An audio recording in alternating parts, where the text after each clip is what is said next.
His glass was still in his hand when I leaned in and said quietly, "Don't move." He didn't flinch, didn't ask why. And when I reached for the hallway door, he understood. Something was already in motion. The night wasn't finished. Not for him.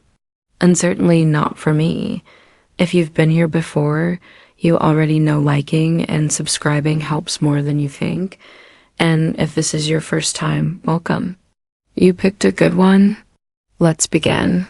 2 cups sat untouched on the coffee table, one marked faintly with lipstick, the other still sweating from ice that had long since melted. The music had faded to a quiet loop, soft piano notes repeating gently in the background. The hallway was dim. Everyone else had gone home. I reached for the empty glasses from the armrest behind him. He didn't move. Elbows resting on his knees. Fingers woven together, staring at the floor like it had spoken to him. I rinsed the glasses in the kitchen. The sound of water hitting porcelain felt too loud in the quiet. I turned it off halfway. When I came back, he was still in the same spot. "Everyone's gone," I said gently. "Why are you still here?" He looked up, calm, steady, to see if you'd ask. I met his gaze longer than I meant to. Then, dried my hands on the towel by the oven, adjusted it out of habit, and turned back. He hadn't moved. His dark shirt sleeves were pushed up, collar relaxed, like he hadn't planned to stay, but now that he wasn't in a rush to leave. EITHER, I walked over, sat beside him, not close, but not far. "Ask what?" I said quietly. He didn't answer. His hand rested on his leg, still. His presence wasn't demanding, it was just there. A pause stretched between us, not uncomfortable, just aware. Then he shifted subtle, his leg brushing the edge of mine. A question without words. I didn't pull away. He reached slowly.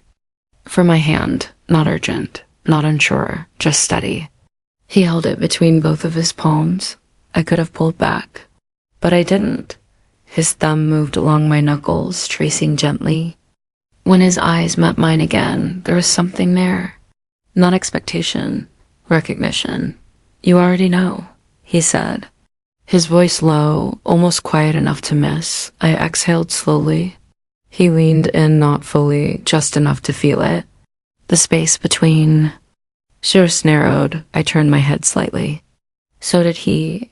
Our faces were close still, no contact, no assumption. Just pause. I closed my eyes, not to decide, but to feel. Then I stood slowly. Not to leave, just to shift.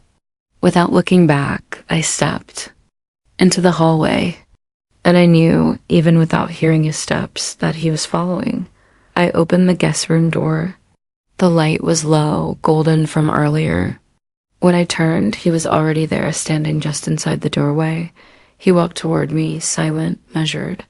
He stopped close near, not imposing. I sat on the edge of the bed, still facing him. He stayed standing in front of me. I reached for his hand again. He gave it.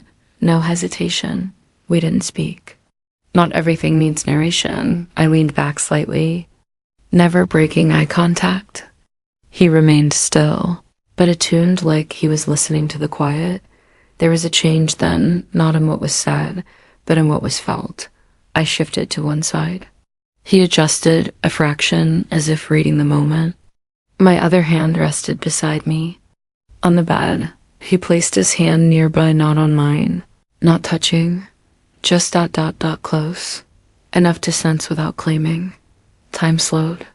The silence settled. He lowered his head slightly, and I did the same. Still not touching.